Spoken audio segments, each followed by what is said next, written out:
Ag Yves agus Fáilte. Hi, hello, and welcome to John O'Sullivan from the Irish Pagan School. And we did it.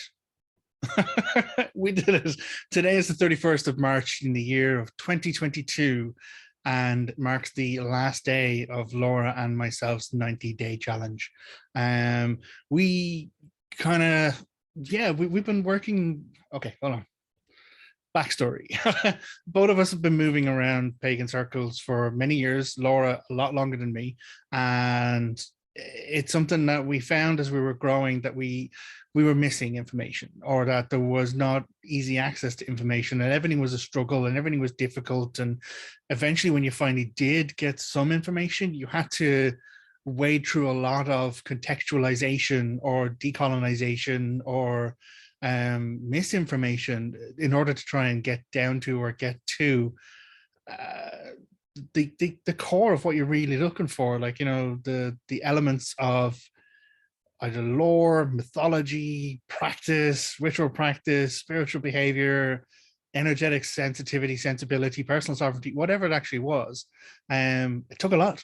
It took a lot to try and get to that point. So by the time you find the diamond in the rough, or, like, you know, the nugget amongst the dross, you know, you're drained, you're worn out, you've actually struggled so much to achieve this that in a way either it becomes more precious to you than it really should, and it becomes the end as opposed to a means to grow forward.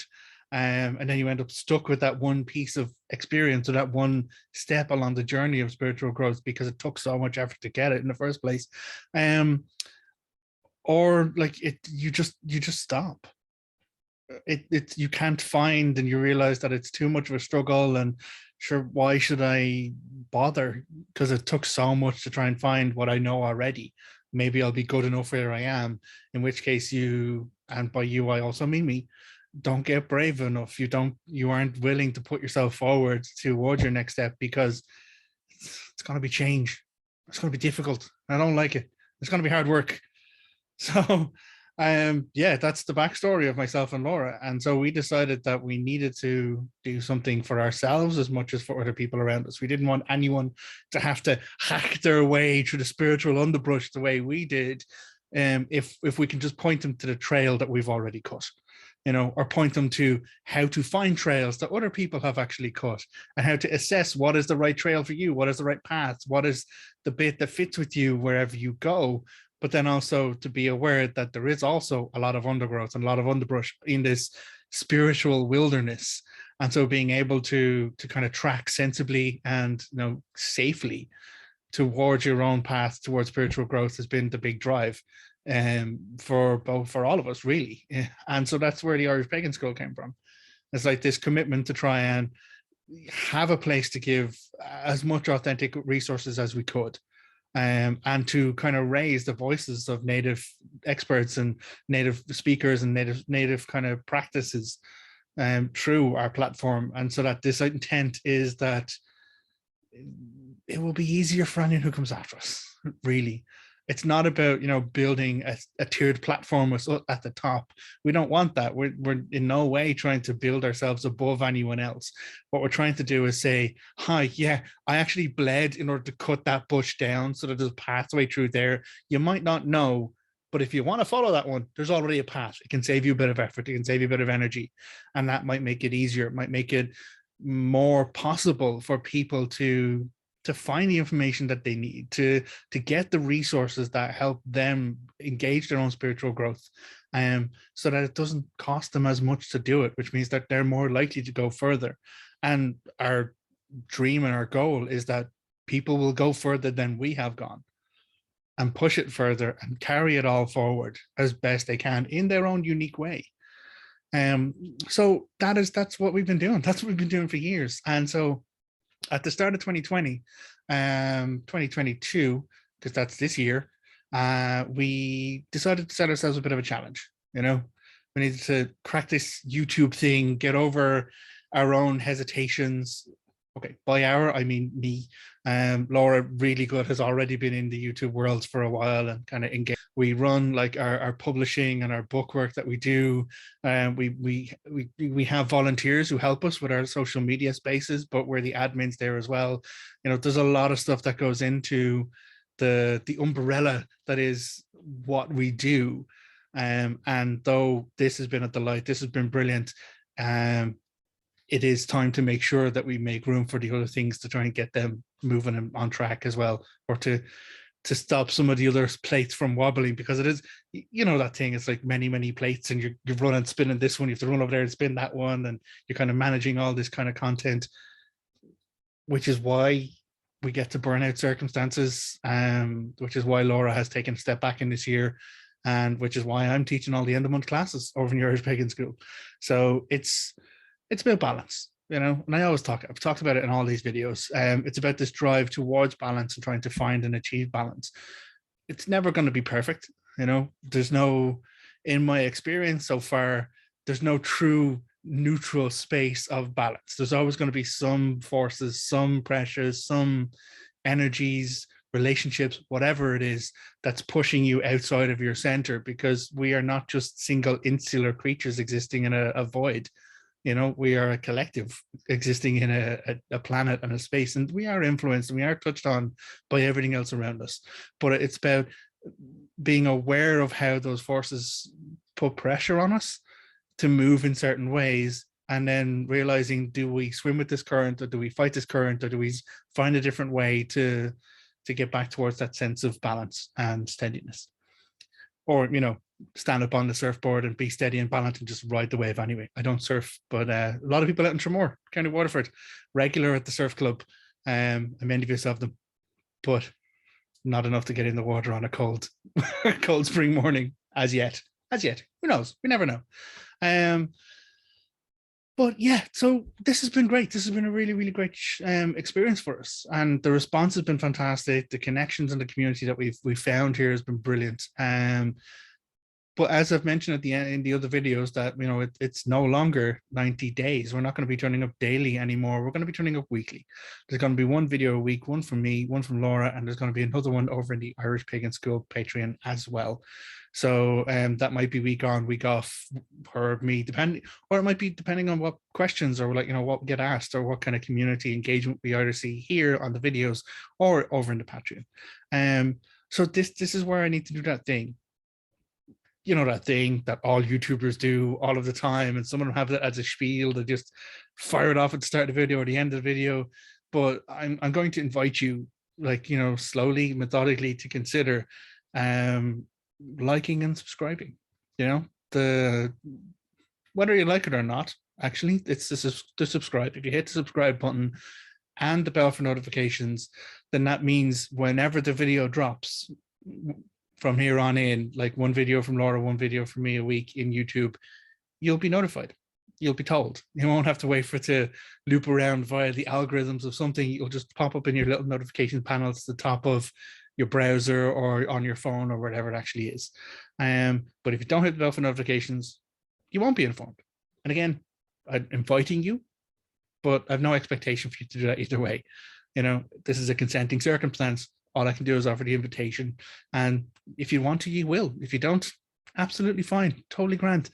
You know, you'll still find me rocking up here once a week anyway. So that's the kind of the main thrust of this talk. But there's actually something big I wanted to include and tack on to the end of this video, because it is census time in Ireland. So on the 3rd of April, is Sunday, 3rd of April, as in this Sunday coming, it's census day. So it's Saturday night into Sunday morning. All of the households in Ireland will be doing their counting and accounting of who we are, where we are, what we do. And I didn't really understand it. I didn't actually get it when I was a kid. Okay, I was raised a Catholic. So anyone who has experience of the Catholic kind of spirituality or faith or Christianity, even just broadly Christianity, will have heard that story, the story of the nativity, the story of the birth of JC. And, you know, it's all of the miraculous, you know, or like all of his origin story stuff. But the reason why Mary and Joseph had to hoof off down to Bethlehem was because of a census. And so that was the only understanding I had of census, was in this thing. It was like, oh, geez, sounds like a first fucking trek. You know, you have to go back to where you came from and be counted wherever you came from. And so I didn't really understand that aspect at all. And even as I grew up, I was like, yeah, okay, someone else is filling in the form. Yeah, I'm here, blah, information, yada. But now it's myself and Laura in our household here. We're the adults and parent type units. So it's census night for us. And so we need to fill in the information. And so the guy, person, individual, I don't want to kind of gender them, came around and they dropped off the form to me. And I had a question. So I thought I'd ask straight away because, you know, you never know. If you don't ask the question, you'll never find out the answer. So I was like, actually, while I have you here, can you answer me a quick question? Says John, opening up the form and checking through the blocks and the information. I was like, so you've said here that you're dropping it in and we need to just do an initial count, or you're asking me how many kind of males and female people, like adults and children, are in the house before we even fill out the form. But what do we do if we people who are non-binary? What do we do if we people in the household who are trans?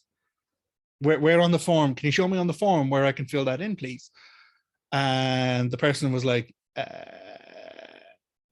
I'm just asking. I was like, no, can you show me where on the form I can fill in about like the non-binary? And it's like, well, no, the person's got a little bit defensive. I was like, well, no, I've friends who are like, you know, pulls out like the trope of like, I have friends who are got married and they're gay and that's all great and whatever. So I don't have a problem. I was like, I'm not having a go. I'm not kind of causing an issue here.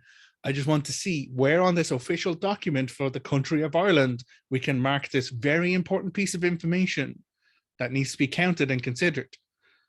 And he was like, well, no, they were like, but it's just like, you know, so we can understand like how many schools need to be built in an area, or like what kind of medical support needs to be allocated to a particular area. It's just a count of how many people and what ages and stuff like that. And I was like, okay, I get it. You still haven't answered my question, because you mentioned medical. Okay, so the government is going to allocate medical resources to all of these locations and via the county councils in these areas, depending on the age of the population, the gender of the population, etc. And I was like, but trans people may have specific medical needs that should be accounted for if this is going to be what defines the allocations. Do you see where I'm going? Can you show me where on the form I can mark that for my son, please? And he was like, they were like, I'll have to go call my supervisor. And I was like, great. When you do that, just knock on the door. My name is John. So off they went. I kind of closed the door. Again, I was never having a go.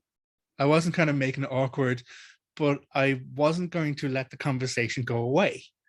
I wasn't going to be blamassed with an easy answer or kind of shuffled off with, oh no, it's just this is an important fucking thing. Like, you know, I have family members who are directly impacted by this information or the lack of recognition of this information at that fundamental census position. So the person went off and they made their phone call. A little while later, they came back in, they knocked and was like, hi, yeah, just to update.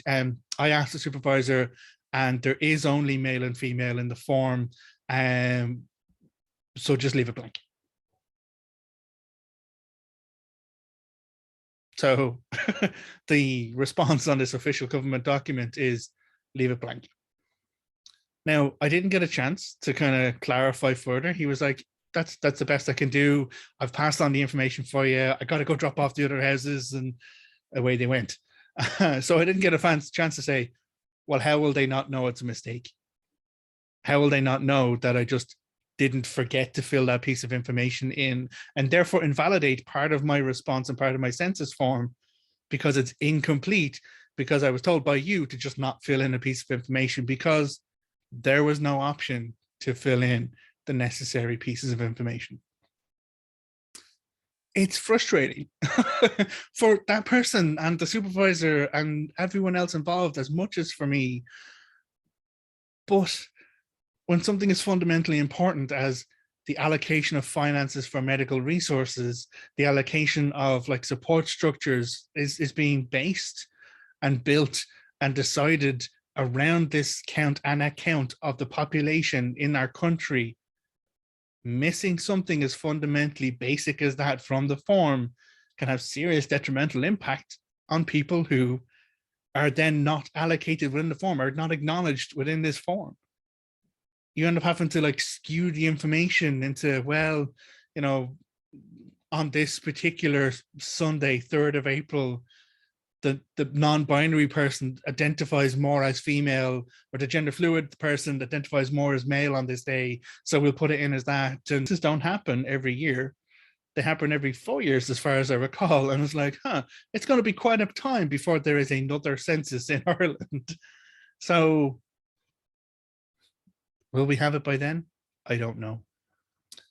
But one thing we do have on the form, thanks to the amazing work of a representative body for pagans in Ireland known as Pagan Life Rites, is an option down in the form to specify yourself as pagan. Now, this is pretty big. if we roll back the clock, as I said, I grew up in the 1980s. During the 80s, Pope JP, or was it the 70s, 1976 or 78? It was one of those years. Pope JP II rocks over to visit Ireland. And big hullabaloo, because, oh my God, the Pope is coming to Ireland, because Ireland was 80% Catholic at the time. And so the figurehead of the Catholic religion was like rocking over in his Pope mobile and doing a mass in the Phoenix Park at the Pope's cross that they erected for him. But then, you know, just what was it, 3 years ago, 2 years ago? A couple of years ago anyway, the more current Pope rocks on over, and Francis, isn't it Pope Francis? Anyway, the streets were empty. There wasn't a great turnout for, you know, the arrival of the head of the Catholic Church. No surprise, given the amount of abuse and harm and difficulties that have been caused upon the Irish people from a variety of sources that have been sourced, funded, and controlled by the Catholic Church, which was never acknowledged, never made up for, and has always been constantly put aside. Mother and baby homes, you know, the Christian Brothers, all of the abuse and pedophilia. Let's just move them around and shuffle them around all over the place. Was it Pope Benedict, Bishop Ratzinger, before he was Pope Benedict, he was involved in some of the councils, and he was involved in some of that. I would just move them out of that diocese and would stick them over there in a different place instead, because canon law, their law, supersedes all other laws. Yeah. Frustration. Sorry. I actually bounced off a number of different things there without content warning. I'm really sorry about that. After the fact, all I can do is acknowledge that I did possibly maybe have an impact of hurt on someone. That was not my intent, but I accept that I may have harmed you, and I'm really sorry with that by not giving warnings in advance. I'm going to park that frustration and that topic. I won't be going back to it. So if you are comfortable, stick around, please do. So anyway, yes, Pagan Life Rites. Pagan Life Rites is a body that has worked really, really hard in the last couple of years to form, to build a structure, and to get recognition within Ireland. And they did. So there is a legal recognition status for being pagan and of a pagan spiritual path in Ireland now, which is why we can have celebrants, you know, which is why Laura is the Reverend Laura O'Brien, because she's an official celebrant, an official pagan celebrant, because of Pagan Life Rites and the work that's been done there.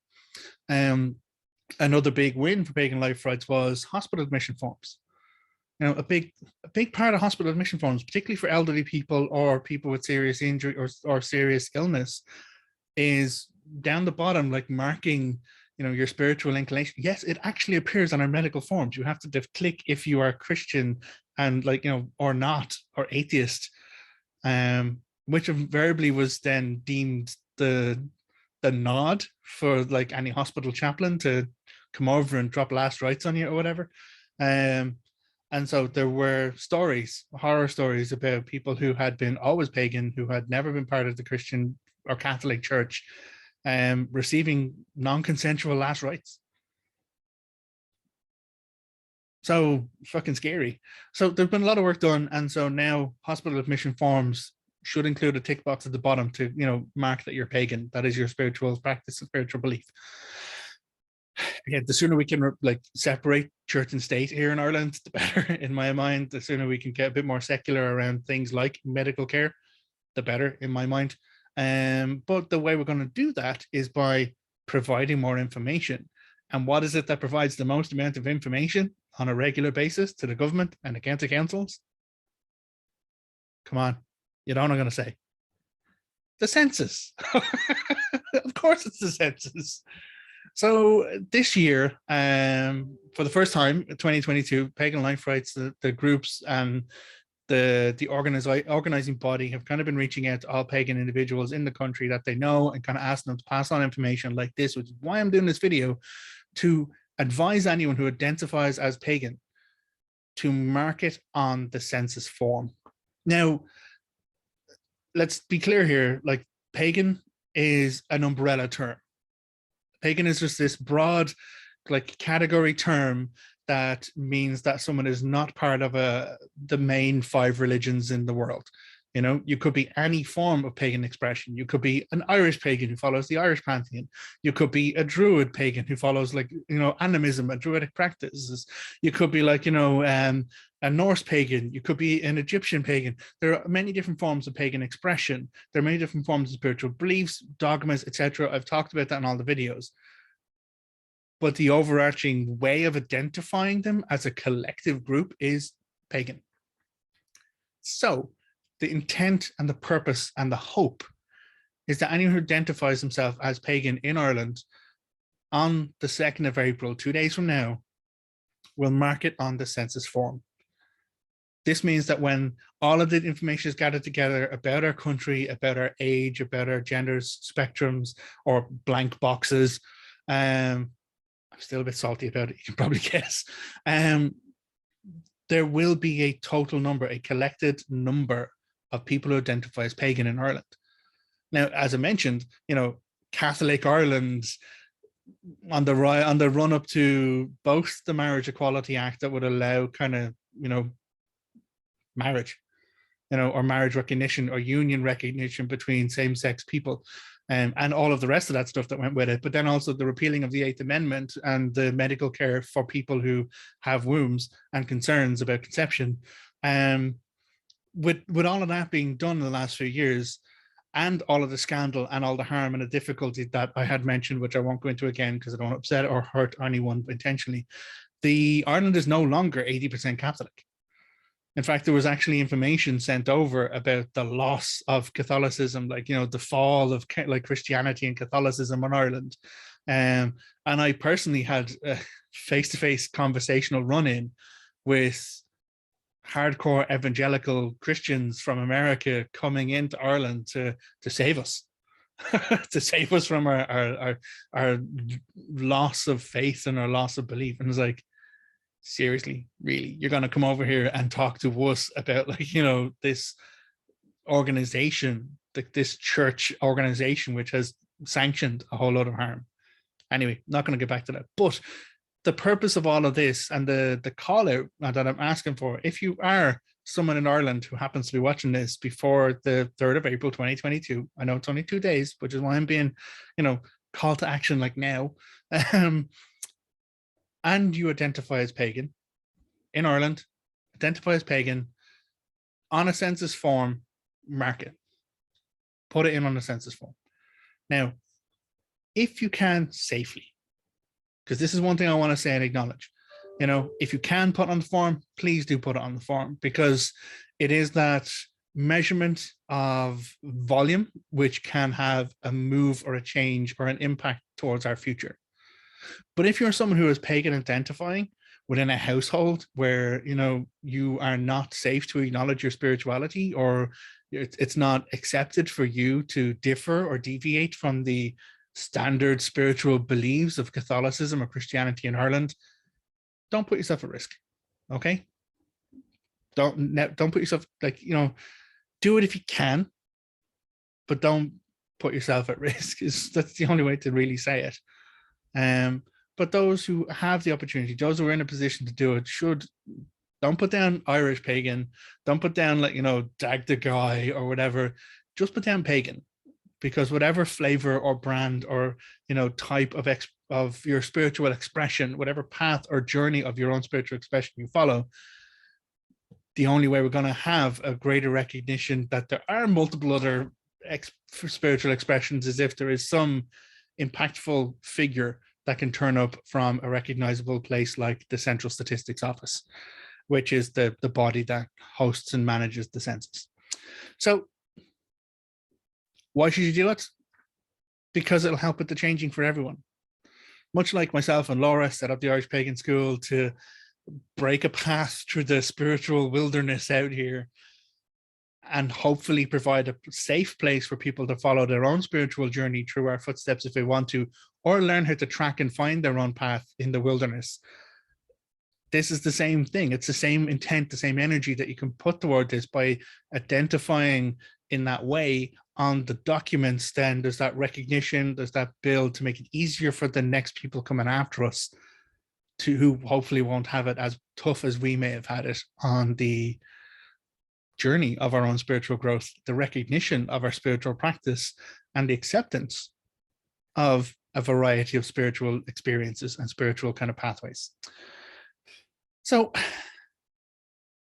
that's the journey. That's the call out right now. You know, honestly, after this one, I'm going to be giving as much information and feedback. Where is the feedback section on this form? Because I'm gonna put an essay on that, possibly about, like, you know, gender recognition, about like a spectrum, and about being aware and, you know, acknowledging the kind of like transition. And because again, my son identifies as male, he's male, great, that's perfectly fine, but he may have differing medical needs because he's transmasculine as opposed to, you know, what is cis. So that's stuff that needs to be talked about, and it's stuff that needs to be kind of demystified. It's stuff that needs to be kind of fucking made normal and natural on the table here, so that there's no kind of, oh my god, you know. We need to get over ourselves and realize that there are people, human people, being hurt, harmed, or ignored just because they don't appear within a binary tick box form, just because they don't fall within the norm. What even is the norm? We were having a conversation about that in neurodiversity actually at the recent Pagan pub moot, and I was like, I wonder how many people in Ireland can be defined as neurodivergent. So if they're neurodivergent, then what is the norm from which we're all diverging? I'm like, I would like to meet that person who is this singular mechanism against what all divergence is measured against. I don't think they exist. I don't think it's possible. But I'd like to be proved wrong. I'm open to be proved wrong. But I think it's only by removing some of the emotional concern here, by again getting that secular view on certain things that need to be secular. You know, we need to have the removal of religious influences on the decisions of our education and our medical care in our country. You know, and okay, yeah, also politics. People do ask us in the comments, like, you know, why do Laura and I always sound so political or talk so political? And I was like, this isn't political. This is just basic fucking acknowledgements towards acceptance and equality for everybody. And if I have to be political to do that, I fucking will. I'll do it for him. So, yes, thank you very much for being here with me. Thank you very much for joining me for this last rant on the 31st of March, 2022. If you're in Ireland and you're doing the census, do it. Fill it in, put as much information as possible in there. And where possible, if you can, safely identify as pagan for the count. And if you need to mark clear or empty boxes, find the extra section, write it in there to, hi, can we change this form in future for recognition of trans people or non-binary people? You know, we can do better. We can do better. And it's not making special dispensations for anyone. It's not changing the entire structure just to suit a few people. It's just making sure that everyone is recognized for their own seat at the table.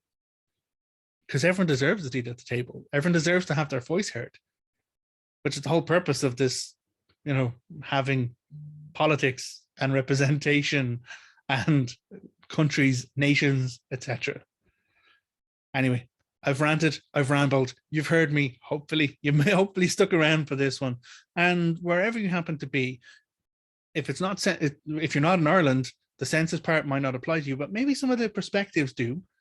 And maybe when it comes around to census time for you in your country, you'll consider it. You'll kind of have a look and say, can this form be better? Can the recognition be better? Can I use my voice or my kind of filling out this information to improve things, not just for me, but for every other person who comes after me? Because, world without end, our rockets going to keep on spinning. So why not look to the future and try and break more terrain, break more of the wilderness and the track, so that it's easier for the people to come after us, to follow after us, and go beyond us and do better. So anyway, thank you very much for being here. Gurav Mila Mahagats for joining us for this 90-day challenge. As I said, we're not going to disappear entirely. We are going to go to weekly videos. If you don't want to miss out on those weekly videos, hit the subscribe button, the bell for notifications, if you want to be first to know what John has talked about in the weeks to come. But at the end of all of this, it has really brought home to me how much of a community space we have and how much great interaction there is when we turn up. So that's what we're going to do. We just need to turn up in a more balanced way for all of these other plates we have to spin as well. All right, listen, look after yourself. Take care of yourself. Remember, you're a unique expression of humanity in this world. There's Laura from both of us on this last day of the 90-day challenge. Much love. Agus slán. Goodbye.